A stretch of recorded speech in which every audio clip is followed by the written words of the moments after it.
Here we go, boxes lined up high, tape rolls spinning and the rap rolls fly. GWC's got what you need today. Supplies, equipment, we're leading the way. Wrap it right, stretch it tight. GWC makes your packaging bright.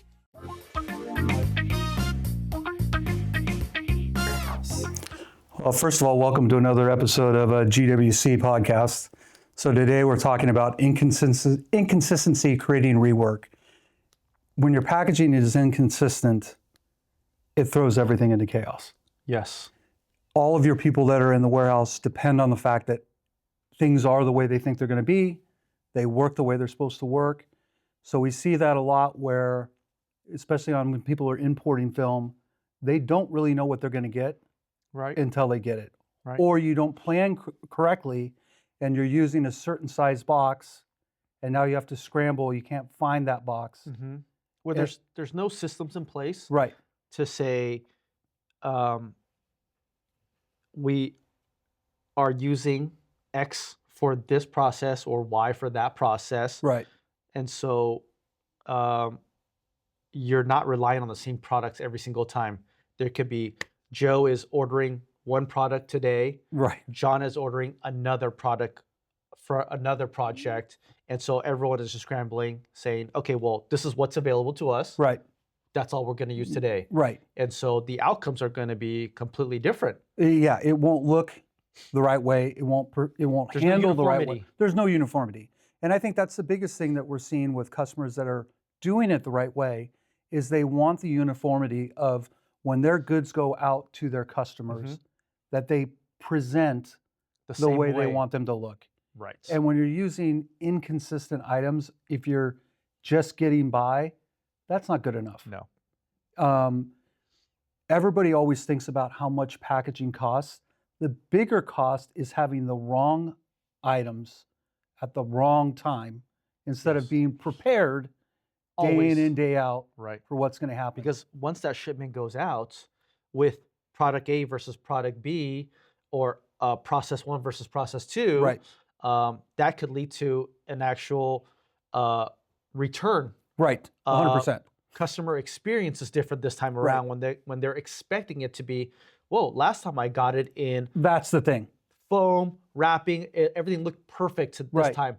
And then they ordered again and they go, oh, only this time had wrap, no foam, or whatever product that might be. Right. It'd be like ordering a Rolex watch and one day you get it in this beautiful box and the next day you get it in a bag. In a poly bag. Yeah, in a pouch. And you're like, what's happening here? I paid $10,000 for that watch or $10,000 for that product. I expect it to come and be properly wrapped, properly presented so that I know, oh, look, this looks brand new versus, hey, this came kind of marred up, something got scratched up, and it looks used when in reality it was still new. Yeah. But now you got to take that back. But you can't get that thought out of your head.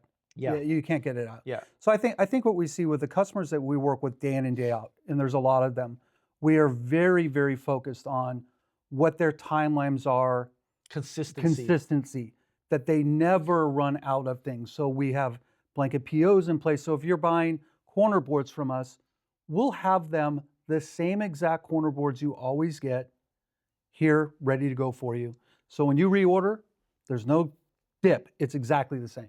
And even though, we're planning, but we're planning ahead. Handing ahead. We're not saying, okay, hey, Mick, I need something. Okay, now we're kind of getting things ready for you. No, we already knew that you needed it a week prior, if not 2 weeks prior, that you needed this because of, let's just say you had a rework project or you had a new project come along or your everyday. Or things went great and you got extra business, which you should be thrilled about. Yeah. But instead you walk out and say, oh no.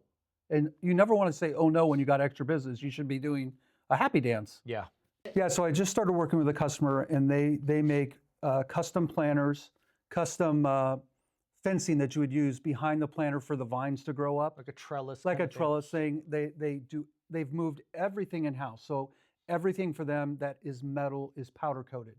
So before, what they were having to do was send the stuff out to be powder coated. Then they were getting charged for it to be wrapped So then brought multiple back. touches. Then they'd had to open the wrapping to verify that everything was done correctly. God forbid it wasn't done. Then they got to wrap it again and ship it back. Right. You're paying for all these extra All costs. these extra costs. What I loved about talking with them was they were so adamant that the packaging was correct. Very little was talked about the price. The biggest thing was that we were going to have what they needed, the right item when they needed it. And they were thankfully, very specific about the items that they needed. But that's the difference of a operations team that cares Yes. and really take pride in what they do and say, we got to maintain this level Yes. always, versus another one that's just kind of scrambling along. And our goal really in that aspect is to kind of get everybody at that same level, In the same level. We're trying to bring everybody up. It's like we learned from company A, for this example, like they really do care. Yeah. We take that information and be like, company B, Okay. hey, these are some things. Have you run into these kind of issues? This is what another company does. So this company actually plans for things to go wrong. So on top of all the packaging that they do for what they've built, which is amazing, by the way, just saying, they also will tarp it in black tarp, because what they're doing, what happens if the construction site's not ready and it gets left outside? Yeah, because a lot of times in this type of product, people order it because they know there's a lead time, and then when it gets finished, it sits there. Right. And so they have planned for every contingency, because the last thing they want to get a call from somebody in New York, hey, this planter that cost 10 grand has a scratch in it. Yeah. Now, what do you do? What do you do? You have to either send a technician to that spot to make it perfect again, Which takes time, money, yeah, or worse, send it back, rework it, because these are one-offs. It's not like it's... Oh, I'm going to scrap it and then make another right, one. yeah. So, I mean, it's not like there's 50 other ones there. This was made for a specific thing. Yeah. So... And we're talking these planners are pretty they're massive? big. They're everything you can think of and everything in between. Some are made of fiberglass. Some are made of metal. Oh, so they can get damaged really easily. Yeah, they get damaged really easy. And these are for very expensive projects. And they care so much about their name that he goes, why would I worry about $50 worth of packaging for this one planter when that planter costs 10 grand? Yeah, yeah. He goes, they see the see the purpose. They see the purpose.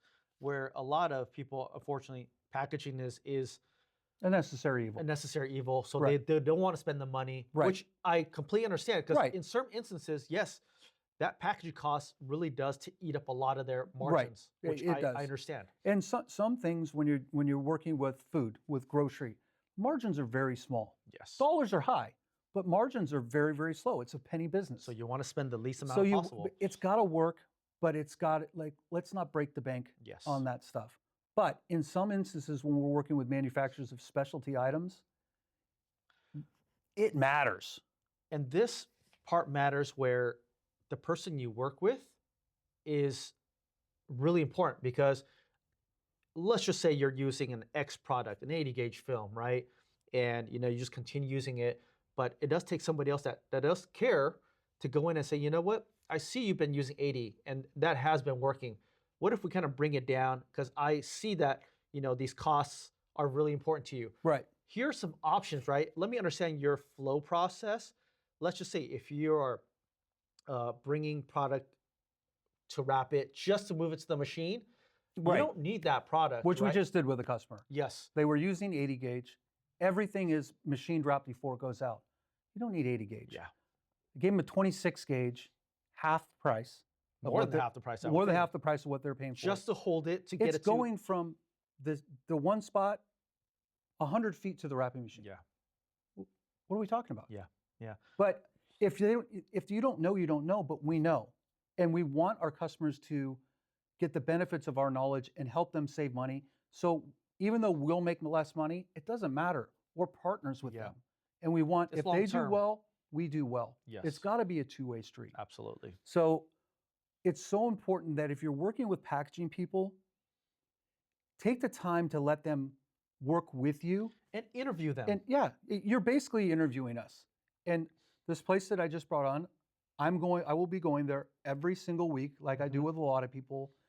Check in, what they're doing, what they're using, Understanding their business and process. Also, over time, I start to see their ebbs and flows. So I can mentally prepare them for, hey, we're coming up on a busy season. Let's prepare for that. Yes. Because they have so many things to worry about. And the last thing they want to think about is packaging. If I can help take anything off their plate, we're going to do it. Yeah.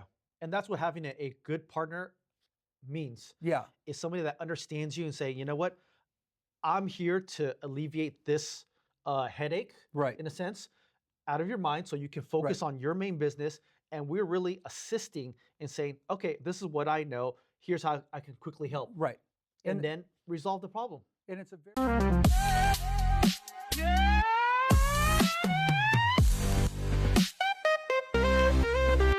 Right, stretch it tight, call GWC, we'll treat you right. Supplies, equipment, and servicing too. Hit up Kanye.